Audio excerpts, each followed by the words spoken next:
Hola chicos, ¿qué tal? ¿Cómo estáis? Bueno, en el vídeo de hoy vamos a seguir trabajando con los compuestos binarios. En este caso vamos a entrar con las sales binarias, que quizás son el compuesto más general que vamos a trabajar por el momento. Hay que tener en cuenta que las sales binarias se componen principalmente de dos elementos. Voy a colocar por aquí sales binarias, de tal manera que la idea es la siguiente. Tendremos un elemento combinado metálico con otro no metálico. En este caso sí que es imprescindible que funcione de esta manera.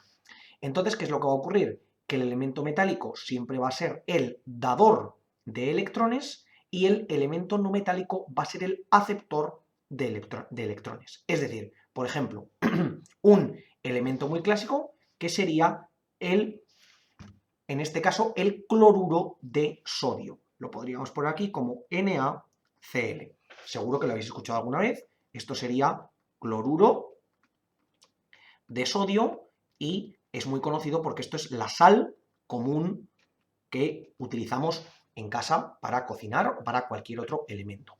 Entonces, vamos a separar y ver cómo funciona cada uno de ellos. El cloro, que lo tenemos aquí, el cloro es un elemento del grupo 17 que en términos generales, en este caso en las sales binarias, va a trabajar con la valencia -1, porque la tenemos a la derecha. En este caso, el anión, lógicamente con carga negativa, va a ser el aceptor de electrones. Es decir, el no metal, vamos a dividirlo en dos partes, el no metal va a ser el aceptor, es decir, en este caso el anión, ¿de acuerdo? Y el metal va a ser el dador de electrones, es decir, el catión, ¿de acuerdo? El que tiene carga menor que 0 y el que tiene carga mayor que 0. En nuestro caso sería aquí el Cl negativo y aquí sería el Na positivo, ¿ok? Entonces, tendremos que el nombre será muy sencillo, simplemente tendremos, en el caso de el elemento no metálico, el anión, tendremos que añadir al final uro y después simplemente nombrar el metal con el que se combina. Es decir, por ejemplo, en este caso tendríamos cloruro de sodio.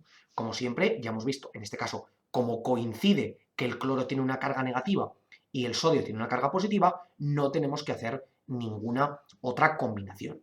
Por ejemplo, podríamos hacer otro caso, que sería el cloruro de magnesio. ¿Qué es lo que ocurre? Que en este caso, al cloruro de magnesio tenemos que añadirle dos cloros. ¿Por qué? Porque tendríamos el Cl, que es negativo, pero el magnesio tiene dos cargas positivas. Si recordáis, venimos a la tabla periódica y podemos encontrar aquí que tenemos el magnesio con dos cargas positivas. Por tanto, por eso tendremos que poner dos cloruros para tener dos y que sea una doble negativa. Y por eso es por lo que tenemos aquí el cloruro de magnesio. En este caso, sí que vamos a recuperar la nomenclatura tanto sistemática como de stock, en la cual seguiremos las reglas que habíamos visto hasta el momento. En el caso de la de stock, simplemente pondremos el nombre normal y en caso de que el elemento metálico pueda tener más de una valencia positiva, es decir, que pueda perder diferentes cantidades de electrones o cederlos, tendremos simplemente que colocar esa valencia positiva. En caso de que solamente tenga una, en la nomenclatura de stock no deberemos colocar la valencia.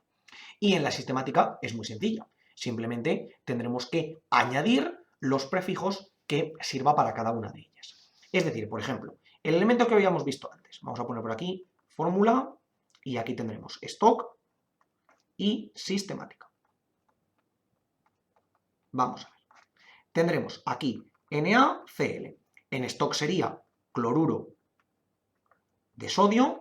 ¿Y qué ocurre? Que como el sodio solamente puede tener una valencia, como podemos ver aquí, simplemente la dejaremos tal y como está.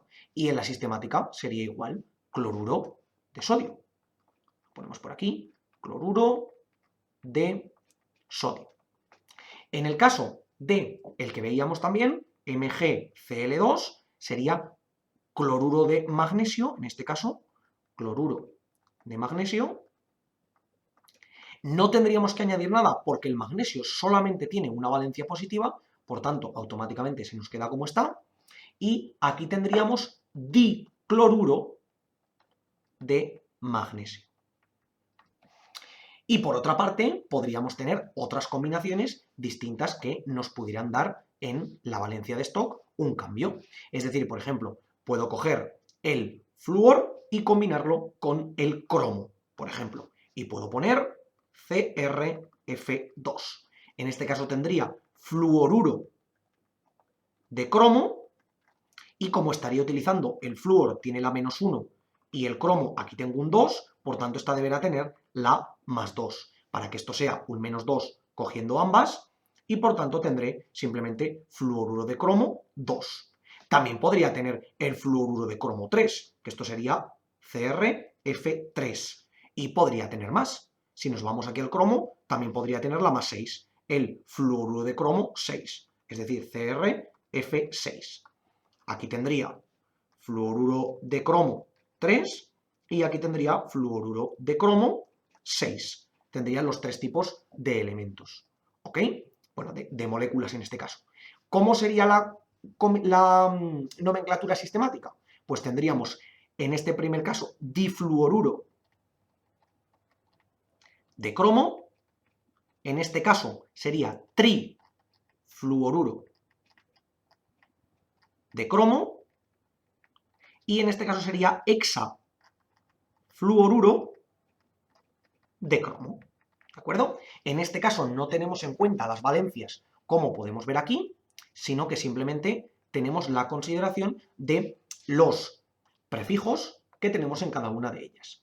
Nos podría ocurrir lo mismo, por ejemplo, si tuviésemos en ese caso un compuesto en el cual tuviera una variable aquí y otra variable aquí. Es decir, por ejemplo, podemos coger un elemento que tenga de valencia, en el caso de los no metálicos, por ejemplo, el azufre, que tenemos la -2.